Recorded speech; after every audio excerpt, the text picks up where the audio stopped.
Oi pessoal, tudo bem? Terceiro vídeo sobre a nossa série de estudos sobre pular, rodopiar, cair no chão, falar línguas estranhas, enfim. Nesse terceiro eu quero falar sobre línguas estranhas. Eu quero já fazer a afirmativa. Falar em línguas estranhas é bíblico, é um dom do Espírito Santo. No batismo com o Espírito Santo, eles falaram em línguas, foi a evidência lá, primeira evidência, eles falaram em línguas.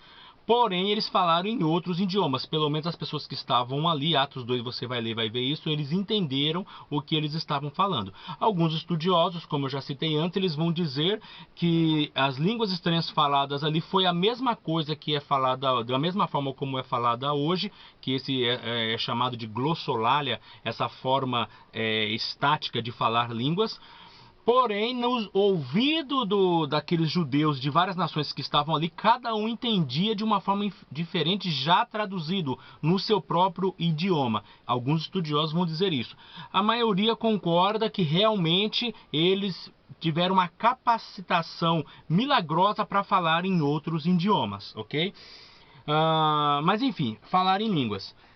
No ato deles falarem línguas estranhas, depois eles foram questionados ali, Pedro explicou o que estava acontecendo, e Pedro falou que aquilo foi cumprimento do texto de Joel 2, aonde eles iriam ser cheios do Espírito Santo. E ali Pedro falou do arrependimento, falou ali da morte de Jesus, que o povo tinha que se arrepender, reconhecer a obra da cruz, e o resultado foi cerca de 3.000 almas que se converteram. Interessante que, ou seja, numa manifestação espiritual do falar em línguas, houve conversão de almas, conversão de vidas. Mas agora a pergunta que eu faço: pode falar língua estranha no culto? Várias pessoas falando em línguas estranhas no culto, pode? Isso é correto? Isso é coerente? O abuso de falar em línguas estranhas por várias pessoas no culto levou Paulo a escrever sobre isso, questionando essa prática, não aprovando. E você vai ver isso, esse tema, a partir do capítulo 12 de 1 Coríntios, capítulo 13 e capítulo de número 14. O capítulo 14 fala especificamente. Eu vou ler alguns versículos do capítulo 14 para a gente já encerrar esse tema, mas acompanhe aí. Olha só o que diz Paulo sobre o dom de falar em línguas, no capítulo 14 de 1 Coríntios, versículo 2. Porque o que fala língua estranha não fala a homem, senão a Deus, porque ninguém o entende, e em espírito fala mistérios. Então ele está dizendo que fala em língua estranha fala em espírito, ninguém entende, somente Deus. Então a gente pode dizer que realmente a língua estranha é uma coisa que ninguém vai entender, né? É uma coisa espiritual. Alguns vão dizer que a língua estranha que nada mais é também que outros idiomas, mas aqui dá a entender que realmente é um mover espiritual. Versículo 3. Mas o que profetiza fala aos homens para edificação, exortação e consolação. Porém, o que fala em língua estranha edifica-se a si mesmo, mas o que profetiza edifica a igreja. Então está dizendo que o que fala língua estranha não tem proveito nenhum para a igreja, apenas para si mesmo. Eu quero que todos vós faleis línguas estranhas, mas muito mais que profetizeis, porque o que profetiza é maior do que o que fala em língua estranha, a não ser que haja intérprete para que a igreja seja edificada. Então, se não houver intérprete, não tem razão de ser da língua estranha. Bem claro isso. Agora, irmão, se eu for ter convosco falando em línguas estranhas, que vos aproveitaria se não vos falasse por meio de revelação da ciência, ou de profecia, ou de doutrina? Então Paulo está dizendo, que proveito tem falar em língua se não for através de revelação da ciência, da doutrina, enfim. No versículo 9, assim também vós, se com a língua pronunciar palavras bem inteligíveis, como se não pronunciar palavras bem inteligíveis, como se entenderá o que está se dizendo? Porque estará como que falando ao ar. Então, se você está falando em língua e você não estiver produzindo som inteligível, está falando ao ar. Não tem proveito nenhum. O 12. Assim também vós, como desejais dons espirituais, procurais sobejar neles, mas para a edificação da igreja. Está bem claro isso. 13. Pelo que o que fala em língua estranha, ore para que possa interpretar. Aqui começa o mistério. Porque se orar em língua estranha, o meu espírito ora bem, mas o meu entendimento fica sem fruto. Então, se orar algo espiritual, pode ocorrer uma edificação, como diz o versículo de número 4, né? Edifica-se a si mesmo, o meu espírito ora bem, mas o meu entendimento fica sem fruto. Aí olha o 18. Dou graça a meu Deus porque falo mais língua do que vós todos. Todavia eu quero falar na igreja 5 palavras na minha própria inteligência, para que também possa instruir outros, do que 10.000 palavras em língua desconhecida. E aqui pode dar base que a língua desconhecida está se referindo a idiomas. Então, se for idiomas, então não é a língua como é falada hoje. Mas eu não quero tocar nesse ponto. Língua estranha tem base bíblica. Mas pode ser apenas outro idioma, como pode ser a glossolalia, como é feita hoje. Mas olha que interessante. 20. Meninos, não sejais meninos no entendimento, mas meninos na malícia do entendimento. Paulo está dizendo que quem fala em língua estranha, gente, é Paulo que está dizendo, não sou eu, que quem fala em língua estranha na igreja está agindo como menino. Falta maturidade, ele está dizendo que falta maturidade. É menino, deixa de ser menino, é isso que ele está dizendo. Olha o versículo 23.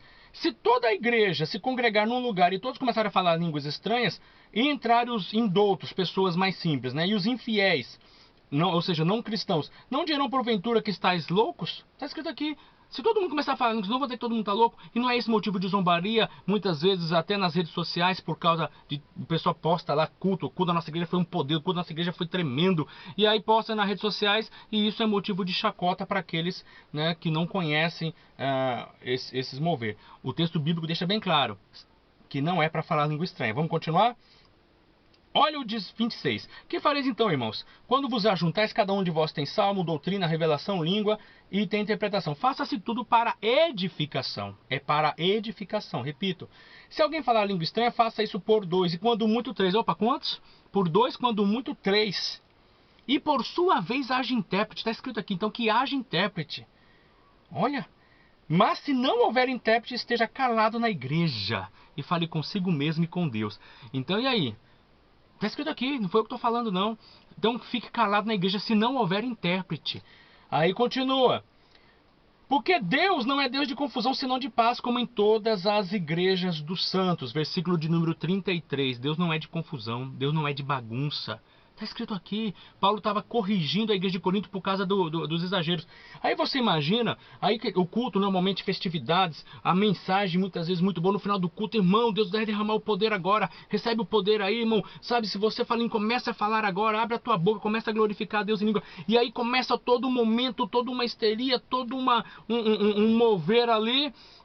E todo mundo começa a falar em língua. E o capítulo 14 está proibindo esse tipo de situação. Está escrito aqui, ele está proibindo esse tipo de situação. Está dizendo que isso é menino, é meninice, criancice, está na carne. Aí continua, o 37, e o 37 eu adoro para terminar. Se alguém diz ser profeta ou espiritual, reconheça que as coisas que eu estou escrevendo são mandamentos do Senhor. Paulo estava na carne aqui, Paulo era frio, Paulo era morno, Paulo não dava lugar para Deus. Sabe o que eu acho interessante? Que as pessoas falam assim, isso é só para quem crê. Né? Isso é só para quem crê. Uma vez eu respondi para uma mulher, a mulher falou assim, isso é só para quem crê, irmão. Eu falei, isso não é só para quem crê, isso é para quem não lê, isso é para quem não tem conhecimento das escrituras. Já me chamaram até de louco, falando assim, irmão, você fica lendo a Bíblia, você vai ficando maluco. Crentes falando isso, né? Você tá ficando, tanto estudar, tá ficando louco. Eu tô lendo, simplesmente lendo o texto bíblico. Então se você diz que é profeta, que você é espiritual, reconheça que isso é mandamento do Senhor. Paulo está dizendo isso. Paulo não era frio, irmão. Paulo não era carnal. Ele está dizendo que quem é menino, quem é carnal, é quem fica rodopiando, pulando, falando em língua estranha na igreja freneticamente e todo mundo junto, sem ter uma base bíblica. No caso de rodopiar e pular, no primeiro vídeo eu já disse, não tem base bíblica, isso é histeria. Mas no falar em línguas tem base bíblica, mas é para falar em línguas só se tiver intérprete. Se não tiver, fica calado na igreja. Que fale 2 ou que fale 3. É o que diz o texto bíblico. Um abraço. O próximo vídeo, o último, eu vou falar sobre o que aconteceu com os crentes no Novo Testamento depois que foram cheios do Espírito Santo. Nós vamos estar comentando isso no próximo vídeo, no quarto. Não deixe de se inscrever no canal, não deixe de compartilhar aí pelo Facebook, nas suas redes sociais. Eu só agradeço, que Deus abençoe e até o próximo. Um abraço, fiquem com Deus, tchau, tchau.